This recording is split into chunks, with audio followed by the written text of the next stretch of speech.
CMRLന്റെ കരിമണൽ ഖനന ലൈസൻസ് റദ്ദാക്കിയത് മാസപ്പടി വിവാദത്തിന് ശേഷം. റദ്ദാക്കൽ നടന്നത് 2023 ഡിസംബർ 18 എന്ന് തെളിയിക്കുന്ന രേഖകൾ പുറത്ത്.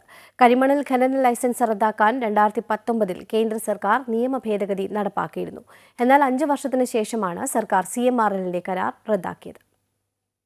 ഹൈക്കോടതി സിംഗിൾ ബെഞ്ചിന്റെയും സുപ്രീം കോടതിയുടെയും ഉത്തരവിന്റെ അടിസ്ഥാനത്തിലാണ് CMRLന് ഖനനാനുമതി നൽകിയിരുന്നത്. പൊതുമേഖലയിലും സ്വകാര്യ മേഖലയിലും ഖനനമാകാമെന്ന നിയമം നിലനിന്ന സാഹചര്യത്തിലായിരുന്നു തീരുമാനം.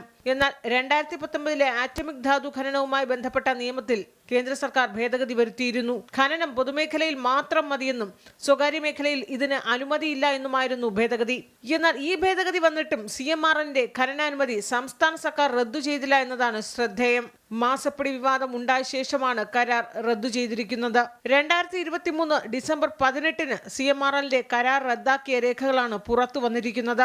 2019 നിയമ ഭേദഗതിക്ക് ശേഷം പിന്നെയും 5 വർഷത്തോളം കരാർ തുടർന്നു. ഒടുവിൽ മാസപ്പടി വിവാദവും നിയമ നടപടികളും ഉണ്ടായ ശേഷമാണ് കരാർ റദ്ദു ചെയ്തിരിക്കുന്നത്. അമൃത ന്യൂസ്, തിരുവനന്തപുരം.